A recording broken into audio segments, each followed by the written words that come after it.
Le Centre d'éducation pour une société durable, dans le cadre du projet d'appui à la cohésion sociale, a mis en place en 2022 des comités citoyens pour la cohésion sociale en vue de créer des cadres d'échange.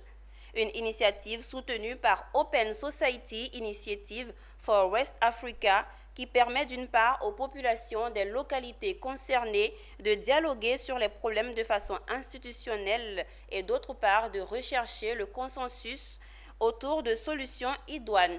Sandrine Kwame, Doumbia Ayouba, commentaire Michel Brou. Au cours des 3 décennies, la Côte d'Ivoire a traversé de nombreuses crises socio-politiques qui ont fragilisé la paix et la cohésion sociale. Dans ce contexte de crise, les relations entre les populations ont été affectées, créant ainsi un climat de psychose et de méfiance. Le centre ESD a mis en place un dialogue institutionnel afin de contribuer au renforcement des capacités d'action de paix des communautés de base pour une cohésion sociale durable.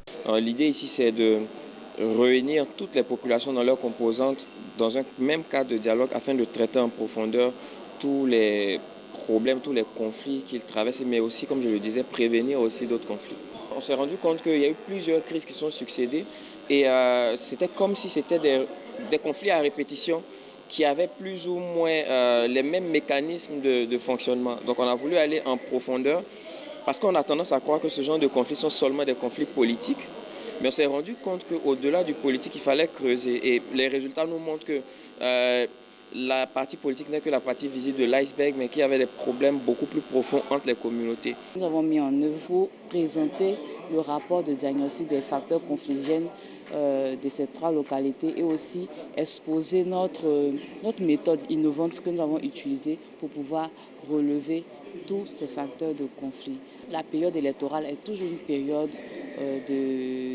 vraiment assez sensible. Alors nous avons initié ce dialogue-là justement aussi en prévision de la période électorale de 2025. Le dialogue institutionnel a réuni les équipes de coordination des comités citoyens pour la cohésion sociale de Soubré, Sakassou et Bongwanou pour un échange avec les autorités nationales compétentes sur le rapport de diagnostic et d'autre part un partage d'expériences et bonnes pratiques sur l'approche de dialogue communautaire.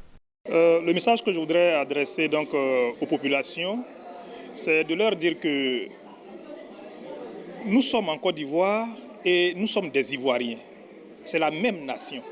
Nous sommes frères et sœurs. Il n'y a pas de raison de nous battre, de nous affronter, de nous entretuer. Et on dit que la Côte d'Ivoire est un pays de dialogue. Le père fondateur dit que la Côte d'Ivoire est un pays de dialogue. Et quels que soient les problèmes, il faut qu'on se parle. Franchement, on se parle à cœur ouvert pour lever les équivoques afin de vivre ensemble. Après la crise post-électorale de 2010-2011, l'État a multiplié les efforts de paix et de réconciliation, notamment à travers la création de plusieurs structures telles que la Commission Dialogue Vérité et Réconciliation et le Programme national pour la cohésion sociale.